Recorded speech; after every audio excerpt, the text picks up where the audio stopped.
Туризмот по својата суштинска дејност е област која има мултипликативно дејство. Таа ги обединјава сите дејности од животот и туризмот најдува одраз во сите овие области. Према тоа, од какав степен е развитокот на овие области, од таква све форма се и манифестира нивото на развитокот на туризмот. Према тоа, ако е развиен сообраќајот, занатството, индустријата, услужните дејности, развиен е и туризмот. Често пати се идентифицира угостителството заедно со туризмот. Ние сметаме да угостителството е една последна грана на туризмот и да тоа си има своја специфичност во оквир на туризмот. Али друштво кое бара да се развива во област на туризмот, мора да настојува да ги идентифицира сиве овие набројани дејности како би показало општи успеси во туристичкото стопанство.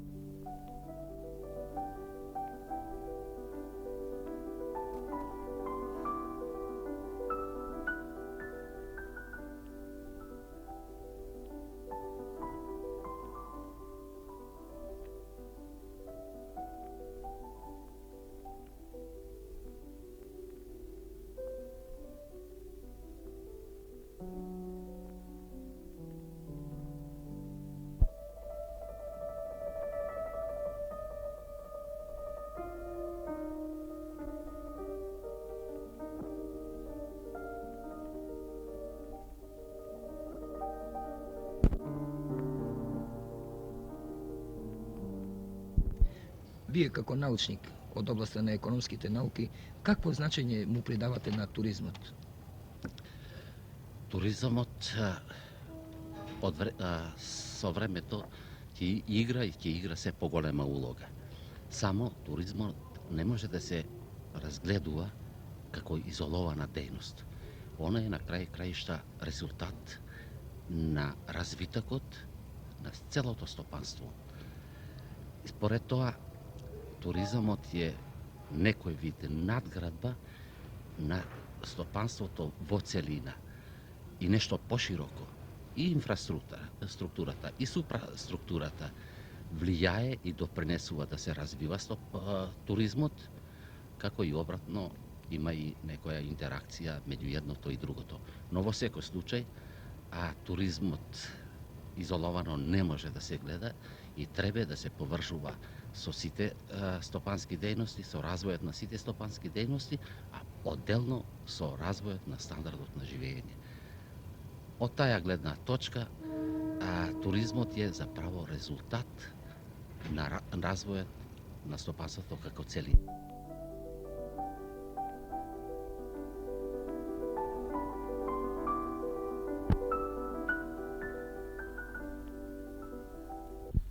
Како што е познато, Македонија во целина представува едно туристичко подрачје. Сите нејзини делови се подеднакво интересни не само за лето и зима, туку би рекол практично преку целата година. Досегашниот наш туристички развиток претежно е ориентиран на нашите езера, што е последица помалку или повеќе на монокултурна туристичка понуда на целата наша република. Со изградените угостителски и други објекти во републиката, што во главном служат на туристичкото стопанство, започнува да се создава една база за еден подинамичен развој на туризмот во Македонија. И ми се чини што е најважно за нас во републиката дека во општеството, кај надлежните органи, банките и други, веќе преовлада едно мислење да туризмот како дел на стопанството има услови за побрз развој и дека ние треба да му посветиме поголемо внимание. На едно вакво гледање, разбира се, дојдоа и некои соодветни мерки како обезбедување во програмата за 5-годишниот развиток и повеќе средства за оваа сврха. Меѓутоа, кога сме на ова прашање, би сакал да истакнем едно свое мислење, односно некои потешкоти во кои се на патот за развој на туризмот. Пред се, ние кога говориме за туризмот, повеќе мислиме на угостителството и некако поистоветуваме туризам и угостителство. Ова го велам од тому што ние досега скоро сме обезбедиле средства претежно, ако не речем исклучиво, за угостителски објекти, рачунајќи дека тоа е основното во развојот на туризмот. Потака се говори за обезбедување средства за туризам, а морам да кажем да се инвестира на подрачја и за објекти кои не вршат таа функција. И природно дека на таков начин се ограничуваат средствата и можностите за развој на туризмот како гранка на стопанството во Република. Вие го покренавте прашањето за зимски туризам. Да.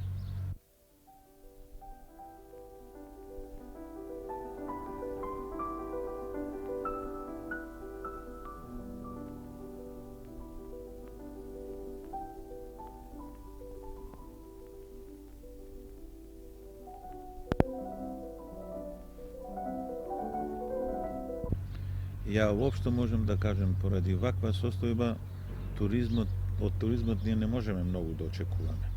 А посебно од зимски туризам. Во зимскиот туризам досега многу малку сме инвестирале, иако, како што е познато во светот, зимскиот туризам има еден, да кажем, еруптивен развој и да се градат во светот голем број на зимско-туристички центри и тоа што е важно, прилагодени на новонастаналите услови на пазарна побарувачка.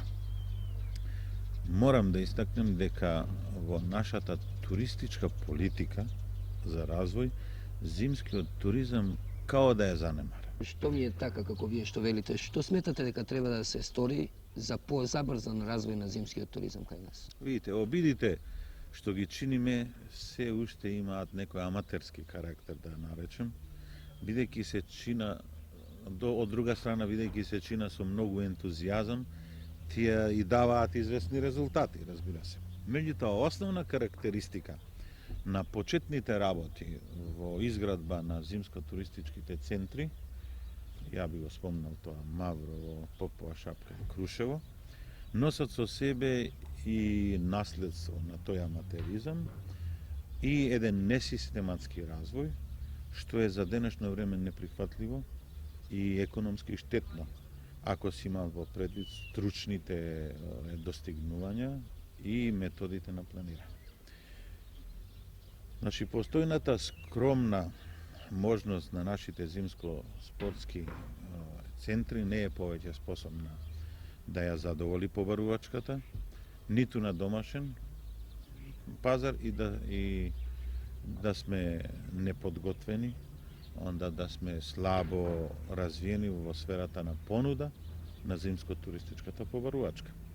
Оттаму за наша цел треба да биде, значи, усмерен развојот на систематска, функционална, рационална изградба на спортски туристички центри со негувани смучарски терени, транспортни уреди, жичарници, лифтови и наравно угостителски и други рецептивни туристички објекти.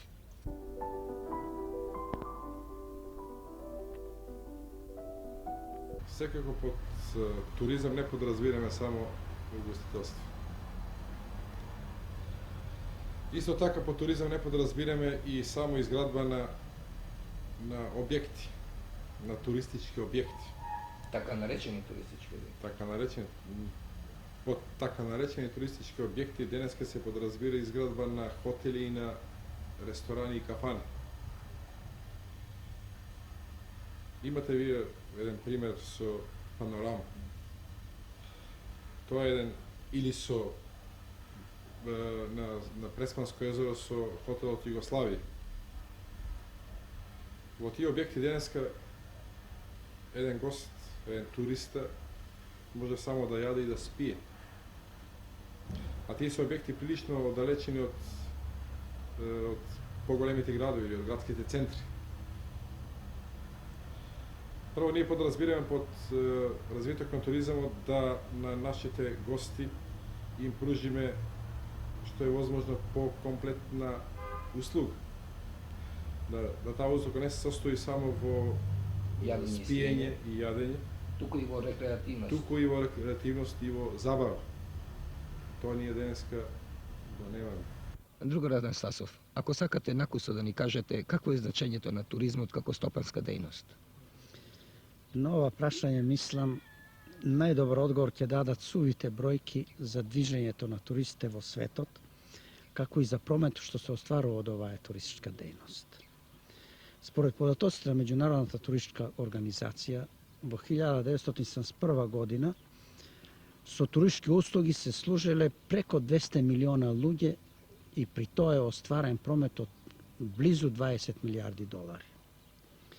Тоа секако представува импозантен износ и ја вклучува туристичката дејност денеска меѓу најактивните и најдинамични стопански дејности во светот. Туризмот е од особено значение за неразвиените подрачја, бидејќи стопански ги активира најзаостанатите и најпасивни подрачја. Дали можете да ни наведете податок какво е учеството од туристичкиот промет во вкупниот стопански промет во Македонија или во девизен ефект?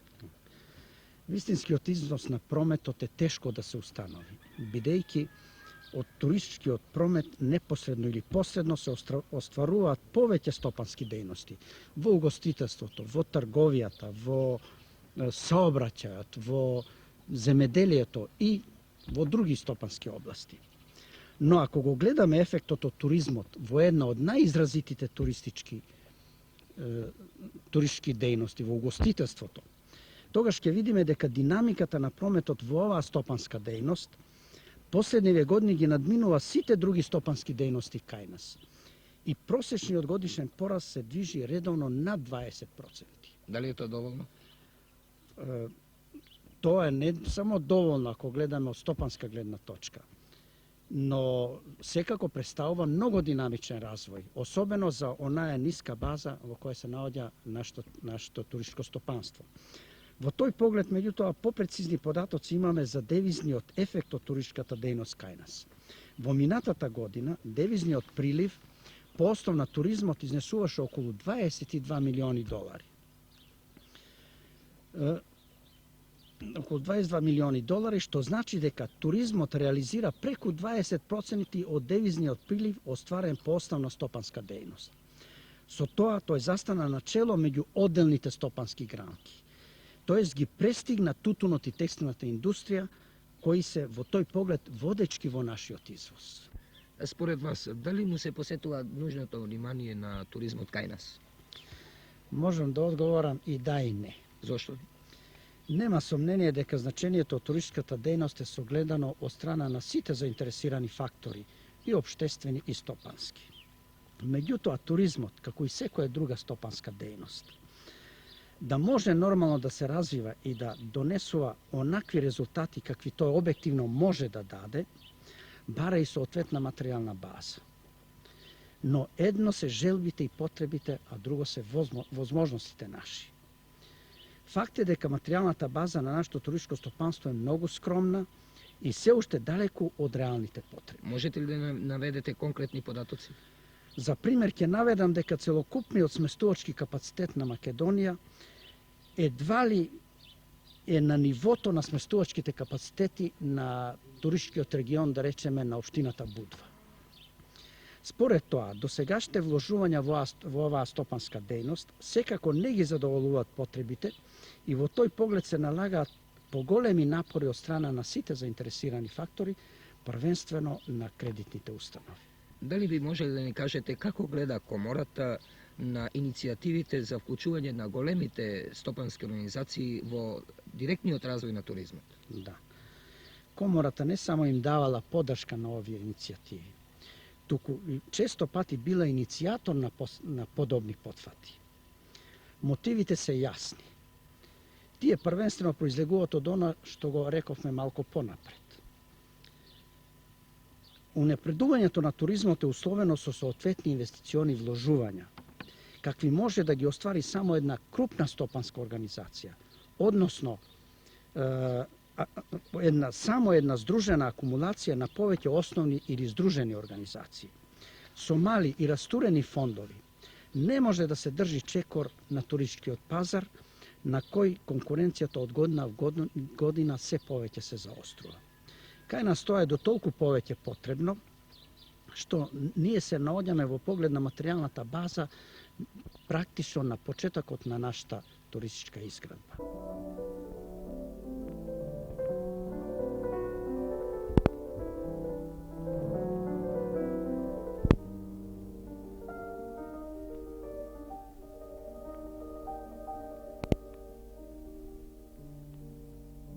Последните сознанија што се добиени преку изработката на регионално-просторниот план за подрачјето на Охридско-Преспанскиот регион и концепцијата за завршавање на просторот на Шар, Маврово, Крушево и Дојран јасно говорат дека нашето подручје, иако специфично географско, има потенцијални могуćности за развој на туризмот. Ние сметаме да могуćностите што ги пружи регионално-просторниот план, валоризирајќи ги поделните убавини на нашето подручје, на такашните концепции, преку проекти и одредени решенја, уште еднаш ќе ги потврдит можностите што ги наброивме како успешни за развиток на туризмов.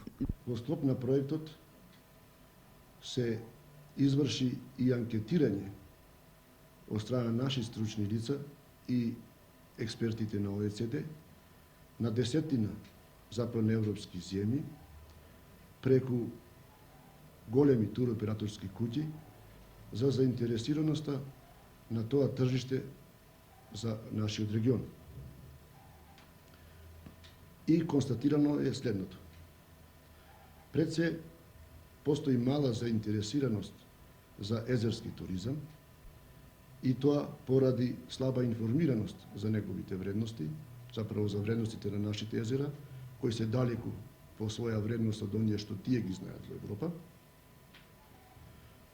Друго, се констатира дека постои во овој момент во тие земји потреба за негде од 2500 до 3000 легла кои би биле овде посетувани во овој простор, а се очекува према нивните искажувања да во крајот на планерски период 1990 година од тие земји може да се во овој простор очекува 10.000 потреба од 10.000 легла.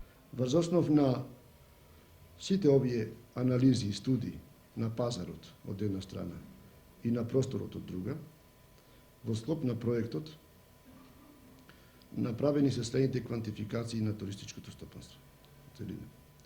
Прво, се очекува дека во крајот на планерскиот период во 1990 година во регионот ќе се остварат вкупно 5.300.000 до 6.870.000 ноќевања, од кои домашни туристи, поправо домашни ноќевања на домашни туристи 3.630.000 до 4.820.000, а страни 1.670.000 до 2.050.000 ноќевања. При дефинирањето на конечниот квантум на сместувачки капацитети во регионот, имајќи ги сите претhodни елементи, било на пазарот, било на просторот, а најважно мотото на самиот проект заштита на природата и човековата средина, се заклучи да се излезе со предлог за вкупни капацитети туристички во регионот од 50.000 до 66, од кои во основни рецептивни капацитети се предлага да бидат 29.500 до 37.800, а во комплементарни од 20.500 до 28.000. Сите локалитети и комплекси туристички, програматски, се обработени така да тоа во сашност треба да представуваат населби, комплексно изградени со сите потребни пратечи функции за станување, рекреација, спорт, разонода и така натака. Нема сомнение да овој потват за изработка на просторниот план за Охридско-Преспанскиот регион представува еден придонес за развој на тој регион, а специјално на туризма. Меѓутоа, јас сметам дека изработка на парцијални планови и најуспешни да се тие ако се не координират со целиот простор на Македонија, со сите не само туристички други зони и региони, него и со целото стопанство, ќе има, нема сомнение, и овој план своји недостатоци. И сегашниот потфат и иницијатива да се изработи просторен план за цела Македонија, сметам тој недостаток ќе го надомести, користејќи известни резултати од овој просторен регионален план кој се работи за Охридско-Преспанскиот простор, но во секој случај планот ќе претрпи известни корекции за ускладување со целиот простор на Македонија со сите други туристички подрачја во Македонија. Ние сметаме дека таа програма ќе треба да биде вклопена и ќе се вклопи во концепциите кои ние сега ја работиме. Тој регионален план е дел од целосниот план кој ќе се работи за Македонија. Веројатно тој план ќе представува една од основите за изработката на нашата долгорочна концепција за развитието на туризмот во СР Македонија.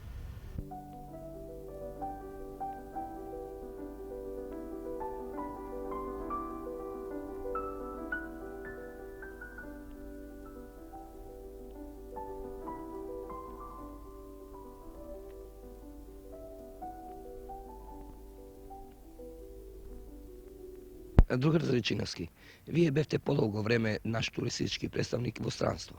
Ако сакате да ни кажете некои споредби во смисла на тоа, кои се недостатоците на нашиот туризам, поради кои не сме повеќе застапени на меѓународниот туристички пазар? На ваквото прашање би можел да одговорам во колкава мера ние ќе бидеме застапени на иностраното тржиште, во секој случај зависи со што ние ќе излезиме, со каква понуда на тамошното тржиште. Во секој случај, кога се поставува едно вакво прашање, треба да се има во предвид за кое тржиште ние разговараме, ради тоа што не е се едно исто дали се разговара за скандинавско тржиште или се разговара за тржиште од поблиските земји, бидејќи различните менталитети во секој случај влијаат во колкава мера ќе бидеме застапени. Со оглед на тоа дека пред малку, како што рековме, бевте вие во скандинавските земји, односно во Шведска, што мислите за развојот на зимскиот туризам кај нас? Видите, тамошните земји годишните одмори ги делат од прилike на два дела, со тоа што едниот дел од годишните одмори ги користат во зимските месеци, точно тога кога можат да одат по планинските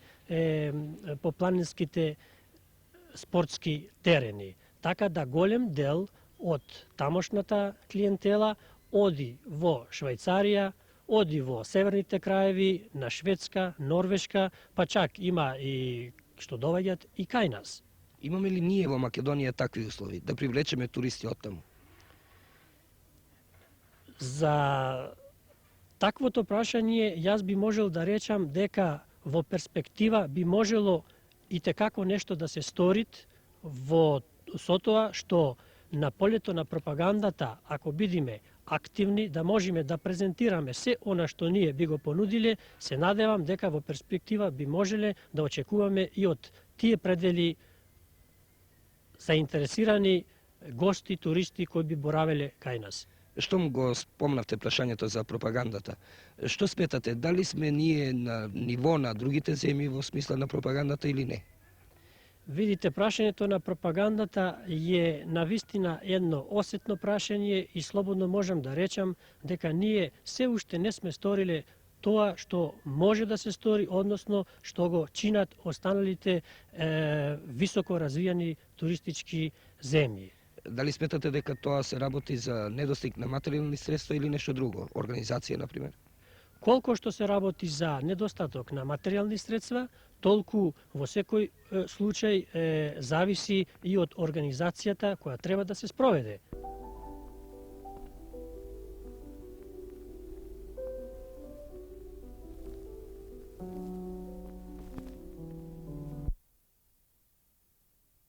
Веќе сме на прагот на туристичката сезона, затоа редакцијата Актуелно одлучи да направи една мала прошетка низ градот Скопје со цел каков домаќин ќе биде оваа година нашиот главен град.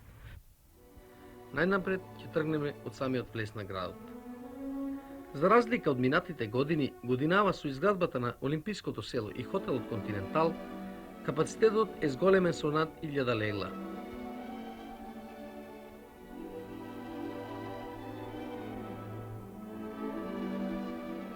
во туристичкиот сојуз на Скопје не информира дека овие 1000 легла заедно со постоечките 2060 годинава ќе ги задоволат потребите. За камперите се обезбедени 1000 места во 5 кампови со кои располагаат туристичките организации. За младинците обезбедено е место во домот на феријалците. Цените на услугите во оние хотели каде се извршени подобрување на условите во самиот објект ќе бидат поголеми од минатата година за над 10%, додека во другите објекти ќе останат на ниво од минатата година. За туристите со длабок џеб обезбеден е пансион до 180 динари, додека за скромните 80 динари дневно. Значи на 12 хотели, 4 мотели и 5 кампови да им посакаме да бидат преполни со туристи. Од оние 198.000 туристи кои минатата година го посетија нашиот главен град, зголемувајќи го процентот во однос на претходната со 5,60%, еден поголем број од нив, посебно странските туристи, ставаа приметби за одредени појави кои на прв поглед изгледаат многу ситни. Познавачите на современиот туризам пак тврдат дека ваквите ситници се сериозни пречки кои многу му штетат на самиот туризам. Еве некои од нив.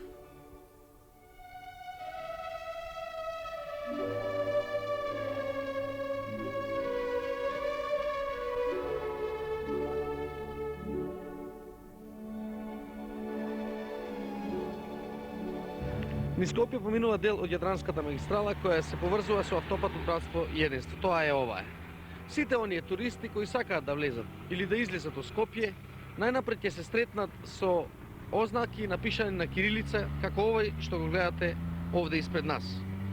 Кога сме веќе кај знаците на патиштата и улиците на градот, насекаде може да се почувствува и недостигот со оние знаци кои ги означуваат и другите туристички објекти, хотели, музеи и друго. Ова е мал јазел во близината на автобуска станица пред новиот мост Гоце Делчев под тврдината Кале, чие постоење датира уште од 6 век. На оваа вредна историска тврдина сместен е музејот на современата уметност,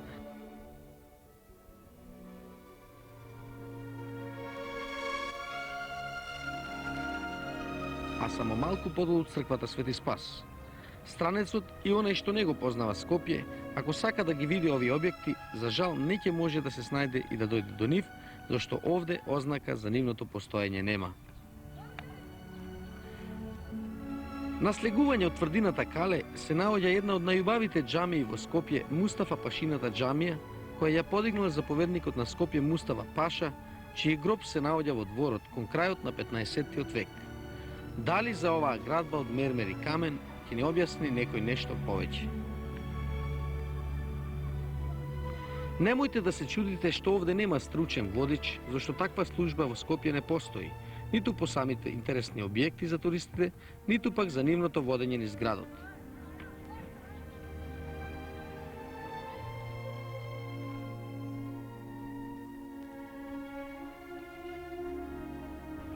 Црквата Свети Спас надалеку прочуена по својот даборез, копаничарство од така наречената ажурна техника, иконостасот и во чиј двор се наоѓаат посмртните останки на Гоце Делчев, тешко може да ја пронајдете, а исто и во неа нема стручен водич. Денес оваа работа ја убавува нејзиниот домаќин Ѓорѓи Христов, кој сето тоа го прави повеќе од љубов кон овој историски објект.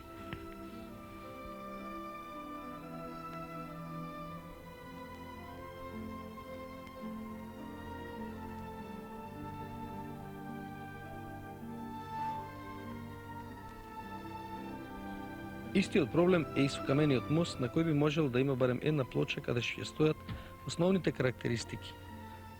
Даут Пашиниот амам и редица други значајни објекти.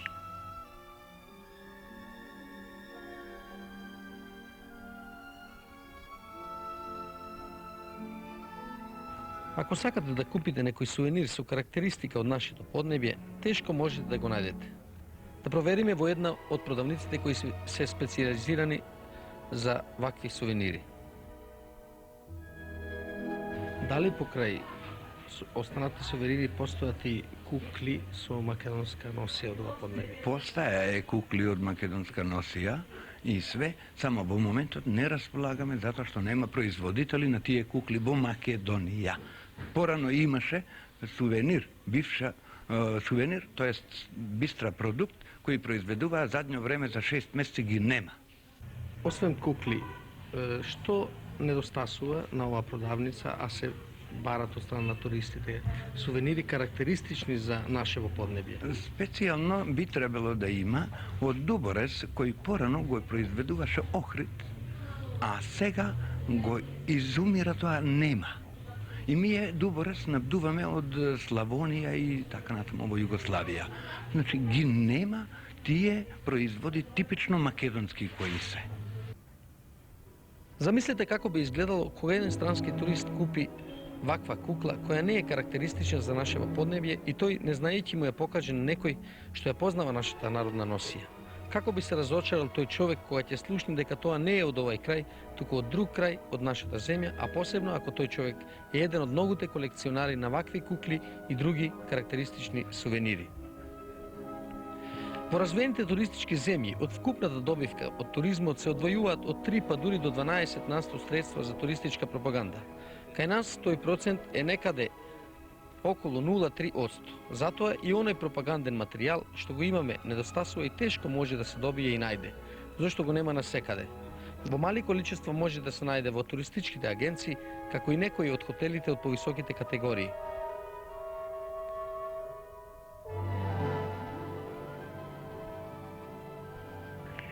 Прво што сакам да кажам, мислам во однос на процентот кој сте го вие добили како податок во однос на оној што е во западни земји, тој е точен. Што се отнесува до процентот за пропаганда што се троши во нашата земја и во нашата република, мислам дека е малце поголем. Затоа што секогаш треба да се земе вкупната сума, да се земе во обзир целокупната сума што се троши на пропаганда, било да е тоа директно преку предпријатијата или пак преку други организации кои исто така придонесуваат за пропаганда и пропагирање на туризмот во нашата република.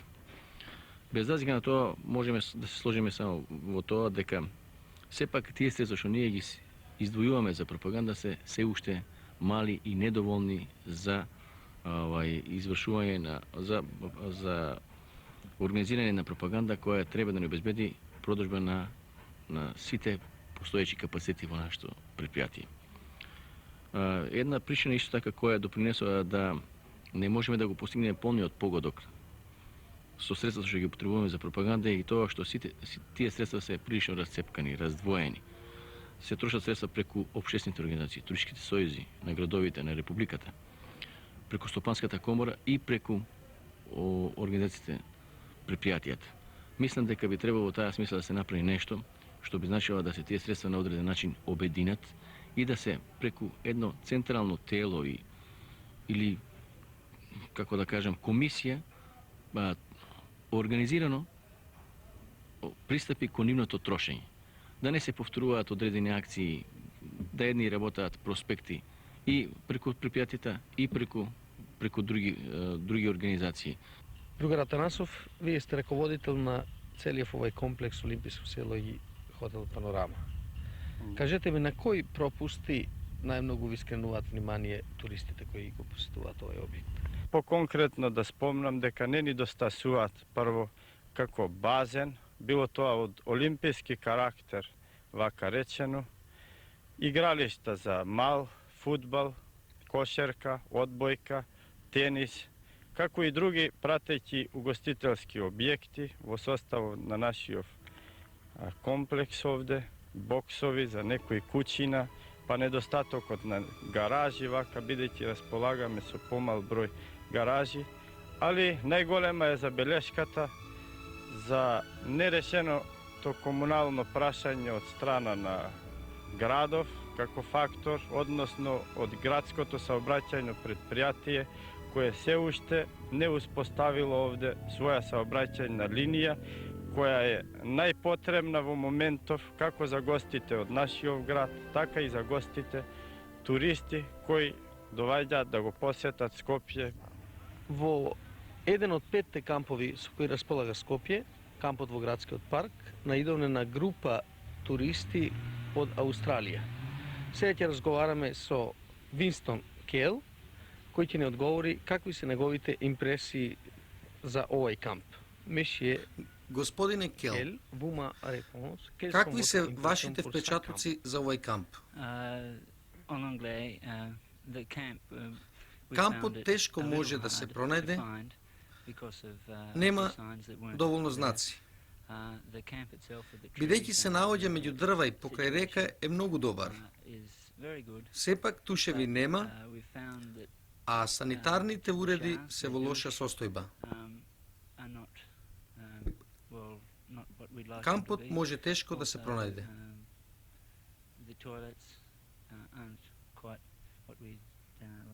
Ова се само дел од појавите на кои им се ставени забелешки од голем број туристи. Ако ги земме ситниците, како што се напишани карти за јадење само на еден јазик, немање туристички филм за град Скопје и ред други пропусти, тогаш сигурно е дека редот би бил далеку подолг. Како што гледате, сите овие забелешки кои пред малку имавте можност да ги видите, ќе ги црвенеат лицата на туристичките работници и на сите оние што доаѓаат во додир со странските и домашните туристи. А и зошто да не е кога на вакви ситници, кои на прв поглед изгледаат како мали, не знаеме или пак не можеме да изостанеме на крај.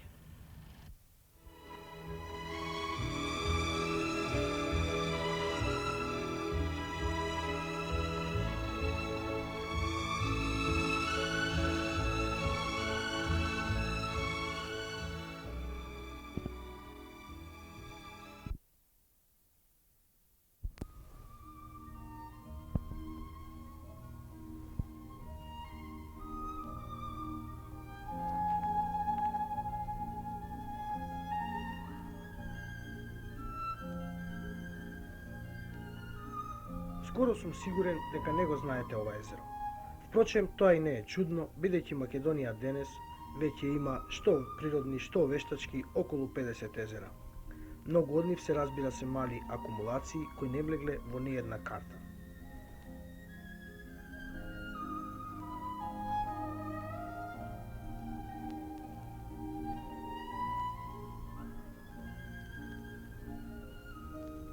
Но да ја откриеме тајната за ова езерце, кое, иако се наоѓа во близина на Тетово, не го знаат ни најголем број тетовчани. Поточно езерото се наоѓа во близина на селото Вратница. Кога се оди по прекрасниот пат од Тетово за Вратница, прекинат само со невозможниот порој, на 2-300 метра пред мотелот во Вратница се свртува влево. По само 1900 метри сосема лош, но затоа пон со зеленило и окружен со прекрасни ливади пат, се стигнува до ова мало, но тивко и убаво езеро.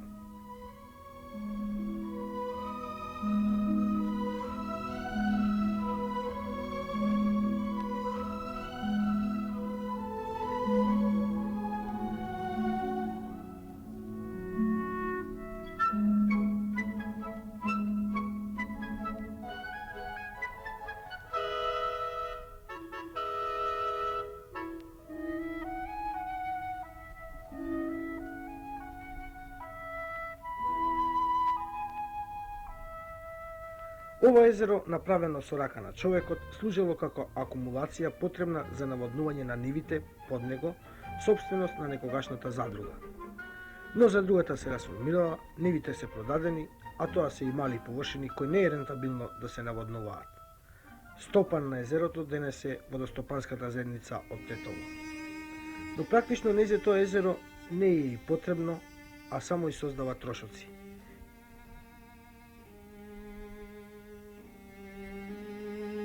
Имено водната заедница го порибила езерото, плаќа двајца чувари и ги храни рибите. Тоа се трошоци од околу 10 стари милиони динари годишно, а заедницата нема засега никаква корист од езерото. Постои веќе и мислење таа да го напушти ова езерце и како што е веќе непознато и пусто, тоа веројатно потполно ќе се запусти. Самува езерото под снежните падини на Шара, меѓу кои високо во небо се издигаат достојанствените врвови Љуботен и Пирибек. И токму таа самотија, тој чист прозирен воздух, шумата и ливадите околу него се идеални услови за туристичко отворање на ова катче.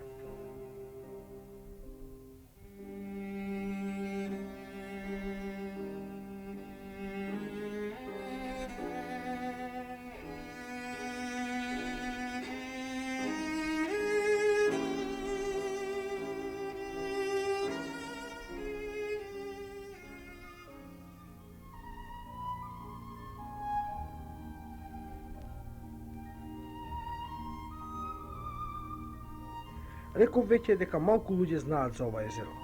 Не го знаат дури ни спортските риболовци кои се движат насекаде.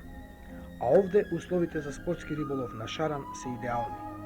Членовите на нашата екипа и гостите што дојдоа со нас со себе зедоа риболовен прибор и го докажаа тоа на дело.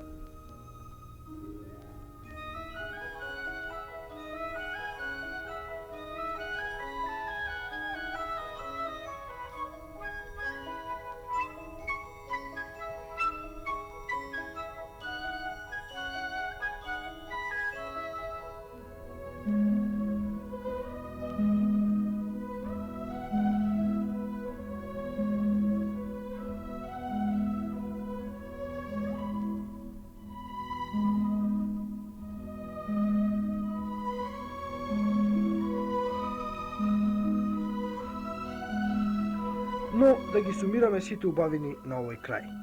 Покрај ова мало, но симпатично езеро, постои околу 100 хектари шума на благо ридест терен, погодна за одмор и за лов. Околу се ливади, прошарани сега во мај со безброј разнобојни полски цвеќиња. Овде, по снежните врвови на шара, воздухот е и лете студен, а што е денес реткост, тој е и сосема чист. И долго време ќе останат чисти и воздухот и водата, бидејќи овде нема да дојде до индустријско загадување. Веќе видовте дека постојат изворени услови и за спортски риболов. Но шумата, ливадите, езерцето и рибите во него, чистиот и свеж воздух, снежните врвови на шара се речиси недостапни. Човекот ништо не направил, а овде покрај езерото, покрај идеалните услови, постојат и сериозни причини да се направи еден мал туристички и излетнички центар со само најнеопходното присуство на цивилизацијата и со најголем дел оставена и негибната природна убавина. Прво, се поголем број странски туристи кои тргнуваат кон нашата западна туристичка магистрала по долината на Радика, не одат преку Скопје, туку од Јадранот преку Косово избиваат кај Вратница и оттаму преку Тетово кон Охрид. На овој прекрасен пат убаво би се вклопил еден мотел или кампинг крај ова езерце, се разбира со мал рибен ресторан. Второ, езерото представува идеално место за излет на тетовчани, а може да се направи и поголем излетнички центар за жителите на Скопје. Околината на главниот град веќе е мала да ги прифати сите оние кои не само што сакаат, туку мораат преку викендот да се одморат од работата, од градската бука, од оловните испарувања од илјадниците автомобили и seможните индустријски загадувања на воздухот и водите во Скопје. Илјадници излетници може да прими околината на езерцето и со мали, но мудри вложувања да ги прифати излетниците и да им овозможи една солидна, но медицински апсолутна потребна доза на чист, свеж кислород. Сето ова, верувам, би се направило и сигурно ќе се направи само кога би имало пристап до езерото и неговата околина. Се работи всушност за само 1900 метри пристапен пат од патот Тетово-Вратница. Постои и една поскапа варијанта да се реновира патот од Скопје кон рудникот Радуша и со 1 или 2 километри нов пат да се избие на езерото. Тогаш ова езеро и неговата околина за скопјани може да стане мощне блиско, а неверојатно убаво излетиште.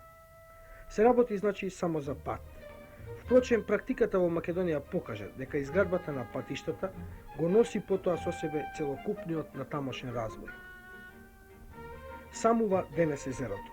Тука е само чуварот Ангеле Томовски и неговиот колега стариот Чичко Божин, кој дента не беше на смена. Ангеле точно знае каде се движи рибата пред Мрест и според големината на рибите знае која риба од која година е. Но наскоро можеби и Ангеле ќе си замине и езерото ќе остане сосема пусто. Зашто водостопанската заедница од Тетово нема ни сметка, ни резон да ги чува само и храни рибите во ова осамено езеро. Некој ќе мора да поведе повеќе грижа за него. Може би сега не е време да се говори за инвестирање, но овде со релативно малку пари може да се добие многу.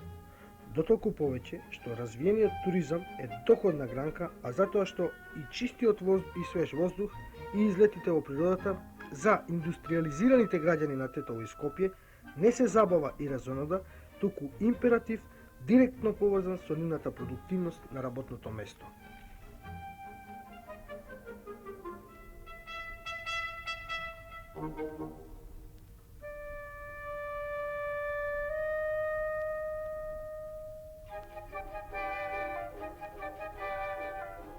Самува езерцето под шара. Кога пред зајди сонце си одевме, жал ми беше што оваа мала репортажа не ја снимивме во боја. И жал ми беше што се уште немаме доволно пари да ја разработиме туристички оваа наша сепак многу убава Македонија. И гледајќи ги гордите љуботени Пирибек, прошарани со снег, и овие прекрасни ливади со цвеќиња, и овој мир и тишина што владеат овде со чистиот, секогаш разладен воздух, си мислам. Зар може да е Швајцарија многу пубава што привлекува толку туристи и печали толку многу пари од туризмот? Не верувам дека е кој знае колку пубава.